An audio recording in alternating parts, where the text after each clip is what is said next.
anything new. You're getting it all today. Right. Trust me. I mean, I only have so many things I can talk about, so that's it. Let's see. For those of you, let's start with this. For those of you who didn't get pictures, starting over there, yes, you may take a picture with me over here. Okay, all of you who had pictures, let's keep the line moving. All right, let's start with that. Let me tell you a little bit about where I got the idea for the last song. I think that that's probably the most typical question I ever get is, where do you get your ideas? Just if you do go to the festival tomorrow and you do talk to other authors, always remember this: we don't know. We don't know. That's part of the magic of creativity. For instance, I cannot write music. The whole concept strikes me as something that makes no sense to me. I know some of you out here in this audience can do that. I don't know how people do that. And you could explain how you do it, but it doesn't mean that I could do it. So if you do ask anyone, there is no magic answer. I can tell you the process I went through with this one, and it's a process I generally follow. How this came about. Originally, I pulled a lot of ideas from, let's say, things or events that happened in my family or things like this.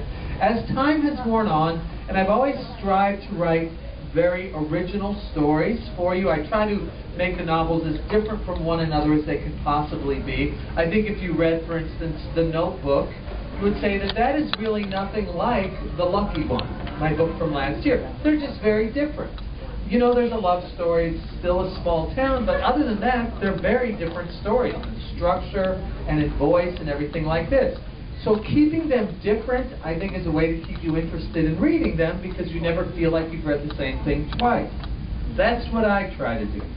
So with that in mind, I always approach novel with what I haven't done recently. So if you look back on the 3 previous novels that I've written, Dear John, and The Choice, and The Lucky One, those had characters in their 20s, early 20s to early 40s. And then last year I had Nights in Rodanthe come out as a film with characters in their 40s and 50s. So I said, okay, I don't want to write a book with characters from their 20s to their 50s. They might be secondary characters, but that won't be the central thrust of the story.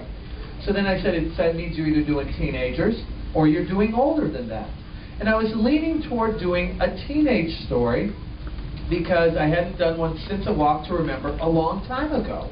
Now, A Walk to Remember, for those of you who read that book, that was about a teenage boy.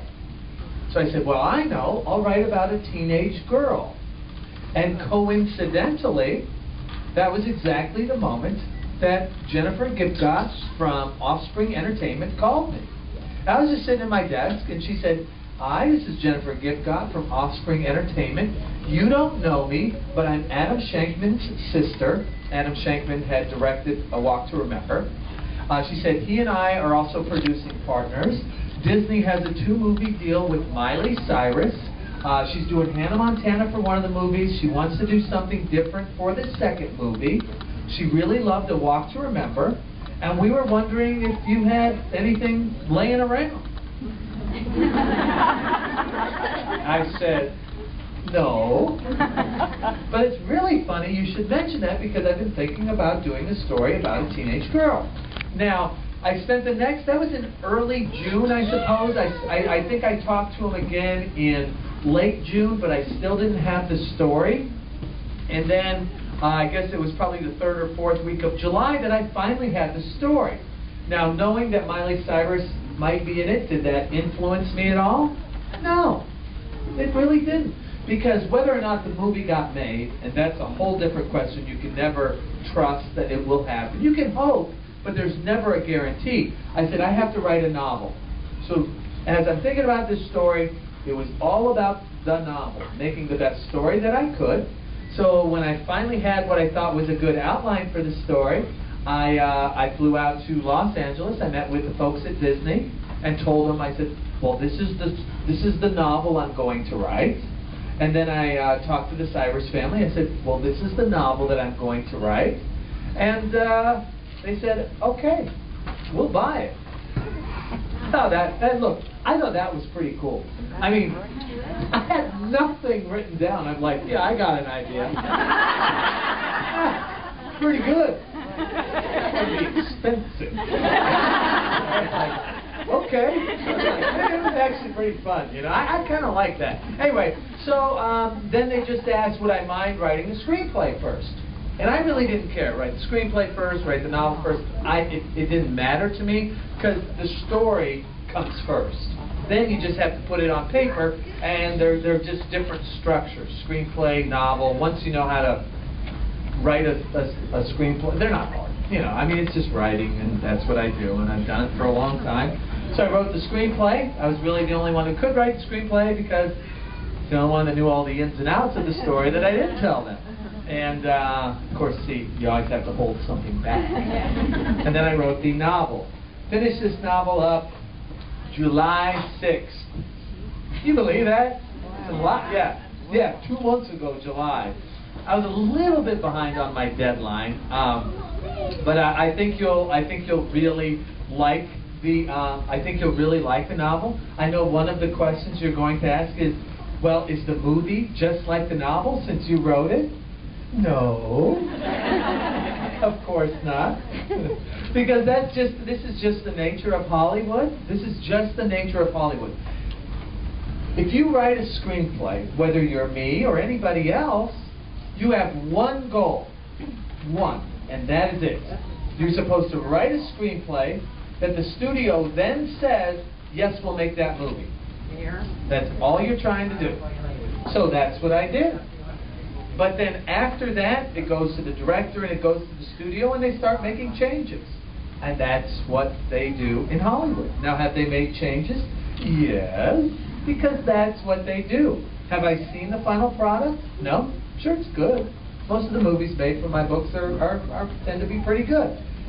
There you go. So anyway, not many people know this. In fact, this news did not become official until 2 days ago, and I was given the word that I could finally tell you. Not a big deal. Originally, the film was supposed to come out in January. I think that's what it says on my website, among other things, January. It's not coming out in January. It's coming out in April now. April.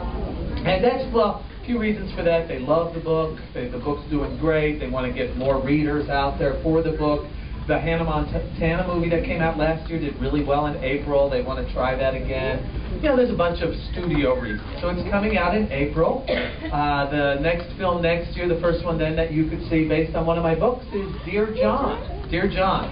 That comes out in February. That is with Channing Tatum and Amanda Seyfried. So then that'll be followed by The Last Song in April. And then The Lucky One should start filming January or February. That was my novel last year. Now, for those of you who are counting, that's 7 out of 14. 7 out of 14. This is not too bad. This is not too bad. I am not. I'm not going to talk that long, but I also think that if you're here, and if I was to go see an author that I like, it's very interesting hearing about their stories or whatever. But you know, I'll tell you a little bit about me. Not a lot, just a little bit. I've been married for 20 years. I have 5 children. 5 children. They range in age from 17 to 8. 17 to 8. So quite a big range there. My passions are my dogs. I have 4 dogs. Actually, that's not true. I have 2 dogs and 2 fake dogs that my wife owns. My wife has a Shih Tzu named Susie Q and a Cocker Spaniel that looks like Lady from Lady and the Tramp. And these are not dogs. These are not men dogs. You don't walk your Shih Tzu down the street and feel manly. It's just not what you do. They're very sweet, mind you. They're the ones that sleep on the bed. But I have my dogs. I have Rex and Laura. Rex and Laura. They are awesome German Shepherds. They're just so much fun. They're trained very well. For instance, you know, most dogs will sit and lay down, right? But mine have to do it this fast and snappy. I will say, And I do it in German, too, because they speak German, which is kind of fun. And I just do that to scare people. Blah.